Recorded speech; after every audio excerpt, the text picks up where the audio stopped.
how to troubleshoot a failing water pump on your Ford.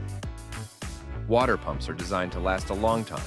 However, they can fail due to issues like corroded impellers, worn seals, faulty bearings, and broken shafts.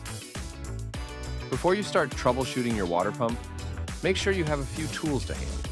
You'll need a stethoscope, flashlight, and some coolant. And always remember to wear protective glasses and gloves. Before you start, make sure the engine is cool. Next, check the coolant reservoir level to see if there is enough coolant. Use your flashlight to inspect the water pump and hoses for signs of leaking coolant. Next, start the car and use your stethoscope to listen for any noises from the pump. If the engine temperature is frequently higher than normal, the water pump or thermostat could be faulty. Blue Springs Ford Parts has you covered if you need a water pump or related items like radiators or thermostats.